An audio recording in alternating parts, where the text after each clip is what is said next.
¿Qué tal? Muy buenas tardes, sean bienvenidos a este live que estamos haciendo en TikTok, su servidor Gabriel Sagún y el proyecto de Crucigrama Deportivo, que cada vez estamos más cerca. Gracias por acompañarnos y ser parte de este concepto que paulatinamente les iremos mostrando nuestros avances. La próxima semana tenemos un evento muy importante para poder consolidar el proyecto en toda Latinoamérica y ya les platicaremos los detalles. Mientras tanto, se desarrolla el evento más importante del mundo ya el próximo viernes, para los que estamos en el horario de nuestros países, jueves, en la diferencia de horario de 14 horas con Tokio, por ejemplo, con relación a México, pues hará que el jueves en la noche estaremos viendo la inauguración y a partir de ahí las medallas, aunque habrá un par de eventos, el fútbol entre ellos, que arrancarán antes por la logística que se necesita para que puedan desarrollarse. Pero viene el evento más importante del mundo. Mucha gente me decía, inclusive gente que está en los medios, saludos a Alex Sanmar, que no iba a haber Juegos Olímpicos. Esto era imposible que no sucediera. Los que entendemos esta dinámica, los que hemos estado en Juegos Olímpicos, sabemos lo que es el evento en términos generales. Es un monstruo en organización, genera miles y miles de millones de dólares, están inmersos. En este caso, un evento de 7 mil millones de dólares, pues no lo iban a parar, lo pospusieron porque era inevitable. Han hecho muchas cosas para que se pueda desarrollar, hay problemas, siempre los hay. Yo recuerdo haber viajado a Atenas y se hablaba de situaciones de terrorismo y estallaron un par de bombas una semana antes y la gente se asustaba. Y una vez arrancando el evento, pues no pasaba absolutamente nada más que lo deportivo y las cosas que se dan en el entorno. Entonces, este asunto del COVID obviamente será noticia cada que haya alguien infectado y lo que pueda repercutir. Pero estamos hablando de un evento donde van 10,000 atletas, otro tanto número de jueces, irán menos medios de comunicación obviamente en esta ocasión, habrá menos personas, no habrá público en los eventos, pero estás moviendo a 80,000 voluntarios y los miembros de cada uno de los comités olímpicos, así que no es fácil pensar en que los juegos iban a no desarrollarse. Cómo se vayan dando, pues los estaremos platicando. Sí, ¿qué juegos habrá en Juegos Olímpicos? Gracias, Alex Sanmar. Pues va a haber 339 pruebas que den medalla. Esta es la ocasión que más número de pruebas va a haber en los últimos años. Desde prácticamente el 96 a la fecha eran 309 medallas. Hoy hay 30 pruebas más. Y pues detallarlas todas no te lo voy a decir ahora, pero estate atento porque todos los días les vamos a estar informando qué medallas va a haber, quiénes son los favoritos, cuál es la historia de las pruebas más importantes para que estén muy bien enterados de esta situación. Pero bueno, habrá las pruebas de natación, las pruebas de pista y campo o conocidas como atletismo, habrá pruebas de combate como es una costumbre donde estará el taekwondo, pruebas de saltos ornamentales o clavados, ciclismo, estará obviamente los deportes de conjunto, básquetbol, fútbol, handball, habrá tenis de mesa, el tenis también. Hay una infinidad de deportes de pruebas y en ellas, bueno, se van a dividir las 339 que otorgan medalla. Así que vamos platicando de todo más adelante. Tenemos también aquí a los animales muy inquietos ya porque empiezan los Juegos Olímpicos y con las ganas de que se desarrolle. Y bueno, el evento hay que entenderlo y hay que dimensionarlo porque luego se oyen muchas voces. Yo les cuento, por ejemplo, soy compañero o generación de Salvador García Soto, para quien lo conozca, es un hombre que se ha dedicado a la política, que desde que estábamos en la universidad estaba inmerso en esos asuntos. Pero Salvador pues ni hacía deporte, ni psicomotricidad tenía ni nada, y de repente los pasados Juegos Olímpicos lo vi opinando. Yo le pediría a Salvador y a toda la gente que no se ha dedicado al deporte, si son comunicadores de otra cosa, no opinen, no cambien percepciones que son muy importantes. Dejen a los que sabemos hablar de eso, como nosotros los dejamos hablar de política. Yo no me meto en la política para nada. Entonces es terrible que estos personajes que tienen muchos seguidores, que se los han ganado a pulso, que tienen una credibilidad, luego hablen de temas que no saben, y el deporte es un tema que hay que conocer. ¿A qué me refiero? En esta situación ya hablábamos que van 10,000 atletas, es un mundo de personas, pero estamos hablando de 200 países y estamos hablando de 339 posibilidades de medallas. Algunos puedan y juegan o tienen la posibilidad de participar en 2 o 3 eventos, algunos nada más solo en uno, están especializados. Hay algunos que tienen esa posibilidad, como lo hizo Michael Phelps, como lo hizo Bolt, de competir en diferentes disciplinas. Esa situación se da por las habilidades que tengan y porque las pruebas se lo permiten, ¿no? Al final de cuentas, de estos 10,000 atletas, cada uno representa a su país, tiene que tener 2 condiciones. Una de ellas, ser el mejor en su país, ganarse ese lugar y luego pasar ciertas eliminatorias que cada vez son más difíciles. En la historia del deporte mexicano, por citar el caso, sí hubo casos anteriores en que algunos deportistas iban por arreglos, por ser familiares de la federación y algunas situaciones que se presentaban. Pero hoy es materialmente imposible, casi todo se da por ranking, casi todo se da en eliminatorias muy complicadas o preolímpicos de altísimo nivel. Entonces, que ya llegue un deportista que no tenga los méritos es muy complicado. No digo que no se den los casos, pero es muy difícil, salvo en las situaciones donde el Comité Olímpico Internacional y las federaciones determinen que por promover el deporte en algún país donde no hay grandes deportistas de una disciplina y que sirva para eso, para motivar a los jóvenes a que practiquen ese deporte, se dan wildcards. Hemos visto nadadores que se tardan horas en una prueba y son de una isla. Bueno, el motivo es ese, pero en términos generales, de los que van a competir, estamos hablando de deportistas que ya lograron su lugar. Solamente hay un número 1, solamente habrá 3 que puedan conseguir medalla. Me refiero en pruebas individuales, obviamente por equipo pues se suman. Pero al final del día, todos los atletas que están en Juegos Olímpicos, o en la mayoría de los casos, para no decir totalmente, se ganaron su lugar, se lo ganaron a pulso. Y en nuestro país a veces hasta hubo situaciones complejas porque hay varios en una misma disciplina, en clavados, en tiro con arco. En algunas pruebas se tiene que jugar también nacionalmente su lugar, a pesar de que las cosas y su calidad los lleva. Hay otros, en ciclismo hubo esa pugna por deportistas que esperemos que respalden esa posibilidad y esa pugna con medallas. Entonces, bajo esas condiciones tenemos primero que admitir que quien está en los Juegos Olímpicos merece nuestro aplauso y nuestro reconocimiento. Es un evento que, aunque suenan muchos, 10,000 atletas, es exclusivo.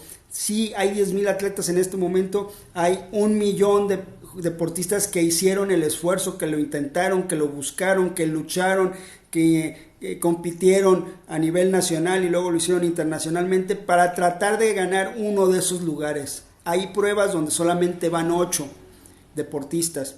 Hay pruebas donde alcanzan a ir 16 deportistas. Imagínense, miles practican un deporte y llegan a niveles competitivos y solamente hay un lugar para 16 personas y tienen que ser los mejores. O inclusive si tienen la desgracia que en su país esté alguien mejor, pudiendo clasificar dentro de esos 16, si las reglas no lo permiten, no asisten. Así que es un nivel de competencia altísimo, son años de preparación. ¿Por qué lo decimos? Porque luego no se dan muy buenos resultados. No somos México un país de gran número de medallas. Tenemos el que se merece, lo que se logra. Ha crecido del 2000 a la fecha el número de medallas porque también algunas pruebas le dieron a México posibilidad, como el taekwondo. Taekwondo no existía, pues no había medallas. Ahora que existe desde 88, luego 92 fue de exhibición, en 96 no hubo, pero a partir de 2000 es oficial. Cada Juego Olímpico México ha tenido una medalla en taekwondo, por lo menos una, esperemos que se repita. Entonces esa disciplina no existía, pues no había medallas. En boxeo se tuvo una época importante, luego se dejó de tener. Clavados ha vuelto a tomar un rol importantísimo. Tiro con arco aparecieron en hombres y en mujeres atletas que pudieron competir. Algunos consiguieron medalla, otros no, como Juan René Serrano, que tuvo un gran evento en Beijing. Yo estuve presente cuando logró el primer lugar el primer día de la clasificación, cuando estuvo a punto de conseguir un récord olímpico del tiro con arco, pero alguien se le adelantó por minutos y se adjudicó el récord que él pudo, o él superó de la edición anterior, pero ya no superó de ese momento. Pero no consiguió medalla, entonces no le dan el lugar que merecen. Cada atleta, lo que hay que evaluar es qué perspectiva tienes de él. Es decir, no puedes calificar igual a un atleta que es el número 1 del mundo, el número 1 en el ranking, y no consigue ese número 1 en Juegos Olímpicos. Para él será un rotundo fracaso. Pero un atleta que llega ahí y es 10º del mundo y se ganó su lugar y consigue un 8º lugar, no puedes decir que no consiguió nada, logró algo para él importantísimo. Entonces tenemos que conocer a nuestros atletas, cuál es su historia, cuál es su ranking, qué momento viven en el deporte, porque bueno, a lo mejor fueron número 1 hace 3 años y hoy ya no lo son, y eso también cuenta. El caso de Ana Guevara, que llegó a ser campeona del mundo, pero cuando llegaron los Juegos Olímpicos de Atenas, una lesión que ella misma con algunos errores se provocó, la hizo bajar del número 1 al número 2 y mucha gente se decepcionó cuando ella logró el lugar que merecía, además con un gran esfuerzo por esa lesión, con el trabajo que hizo Raúl Barreda, donde ya no podía competir o entrenar normalmente, sino que tenían que hacerlo en el césped, tenía que hacer en la alberca muchas de las cosas que debía hacer en el tartán para poder llegar y competir y lograr esa medalla de plata que fue muy meritoria. Pero todo el mundo se quedó con la sensación de que era la número 1 del mundo años antes. Bueno, no lo fue en el ciclo de 2004 y le ganó Tony Williams y por eso se perdió. Entonces a cada atleta tenemos que entender quiénes son, qué lugar tienen, cuáles son las posibilidades. La delegación mexicana lleva 164 deportistas, luego de México 68, donde estaba en casa, y luego del 72, que era obviamente una inercia. Esta es la delegación más grande que ha llevado México. Por decirle algo, en Atenas llevaron 74 atletas, hoy llevan 164. Claro, hay deportes de conjunto, qué bueno que están inmersos, pero el número ya es atractivo para la delegación mexicana.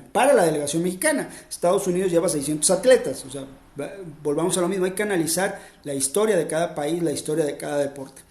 De esos 164 hay varios, insisto, deportes de conjunto, como es el béisbol, el softball y el fútbol. Bueno, de ahí el número se reduce a participaciones individuales. Sin embargo, los vaticinios están entre 30 finales, ojo, 30 finales no significa 30 medallas, sino que pueden estar dentro de los 8 primeros. Hay deportes donde está garantizado los 8 primeros. Los clavados sincronizados, México tendrá en las 4 ediciones atletas a los 8 primeros porque nada más compiten 8. Entonces ya está asegurado esa situación, porque además se lo ganaron en sus clasificaciones. Las clasificaciones de los clavados sincronizados son dificilísimas, solamente llegan 8, así de sencillo. Entonces ya es un mérito estar ahí. El lugar que consigan, si consiguen medallas, sería extraordinario. Habrá también en el béisbol y en el softball estar dentro de los 8 porque participan 6 equipos, entonces eso ya está garantizado. Pero se habla de 30, ojalá se consigan esos 30 lugares de estar entre los 8 mejores deportistas del mundo, no de cualquier lugar, no del barrio, no de la esquina, no de un país, no de una región, de todo el planeta que practican ese deporte. El mexicano que lo logre va a estar dentro de los 8 mejores. Uno quisiera que todos ganaran medalla, pero no todos tienen esa posibilidad. Entonces habrá que analizar quién tiene las condiciones no solamente de aspirar a estar en los 8 mejores, sino de conseguir las medallas. Y ahí haremos la evaluación y decir, a ver, fulanita de tal estaba para pelear la medalla y quedó en 5º lugar. Pues fue un mal resultado porque estaba para pelear la medalla.